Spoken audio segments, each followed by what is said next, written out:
A gente vai começar com as perguntas. Quais foram os desafios encontrados no momento da escolha da profissão?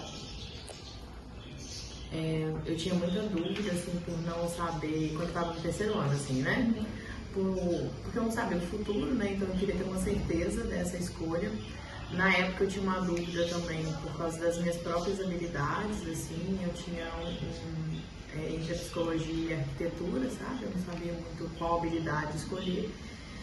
Mas eu acho que essa incerteza sobre o futuro, de não ter o controle sobre ele, foi a coisa que mais pesou. E a sua família, ela te ofereceu suporte na escolha? Muito, assim, meus pais tinham muita tranquilidade para o que eu ia fazer. A minha mãe também é psicóloga, né? Então isso ajudou um pouco para ela conhecer a área, sabe? E você pensou mais na realização profissional ou na possibilidade financeira? Mais na realização profissional. Na época, a psicologia não dava muita estabilidade financeira, não. Você visualizou facilidade na hora de se inserir no mercado de trabalho, depois de formado?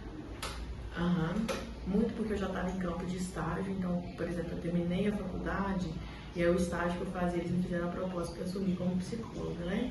Eu estava no mestrado também, eu tinha bolsa, isso ajudou. E a chegada em Cataguases, para a psicologia é um campo favorável, porque aqui é tudo na indicação, né? Então, você dá certo com uma coisa, as pessoas vão te indicando. E aí eu acho que foi fácil, assim, o mercado de trabalho, a entrada, eu tive uma receptividade muito boa aqui em Cataguases. E você acha que foi a sua área escolhida, foi muita concorrência na hora de escolher o curso? Tinha essa concorrência em psicologia? Não tinha, de 2 anos para cá, hoje a gente tem muita concorrência em psicologia, né? A psicologia acabou se tornando um campo muito forte por causa da questão de saúde mental. Pós-pandêmico, assim, a concorrência foi grande, sabe? Mas no início não. Durante a faculdade, você pensou em desistir ou percebeu que não era aquilo que queria fazer? Muitas vezes. Pensar em desistir em qualquer enfrentamento, assim, eu pensei, nossa, será que fiz a escolha certa? Mas eu tive uma crise existencial, assim, no 4º período, que eu achei que eu ia deixar a faculdade, sabe, assim.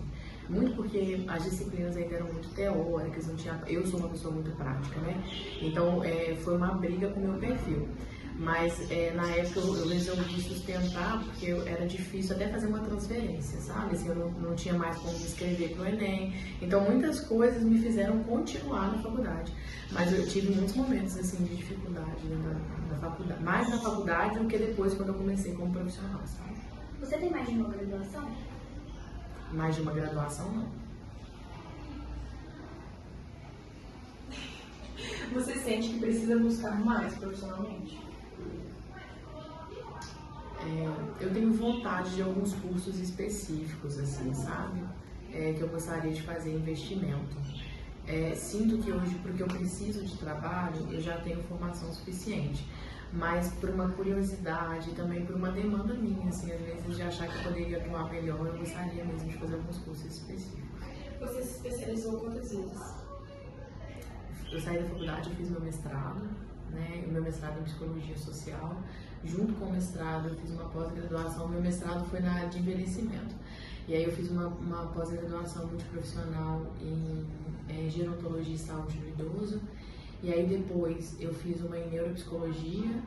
E aí depois que eu entrei aqui na escola, eu fiz uma especialização em psicopedagogia clínica e inclusão escolar e uma pós-graduação em psicologia escolar e saúde na escola.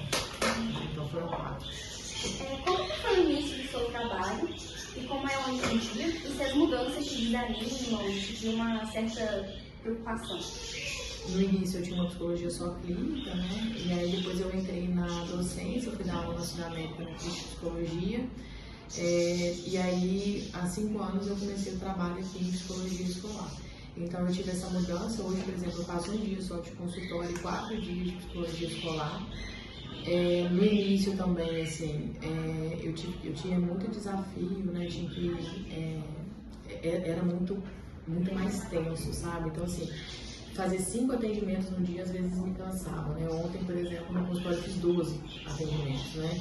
Hoje eu tenho muito mais tranquilidade, segurança também para poder fazer o meu trabalho, né? Então, assim, falar as coisas eu me sinto muito mais tranquila, muito mais direcionada. Hoje a estabilidade, ela é afetiva também, não é?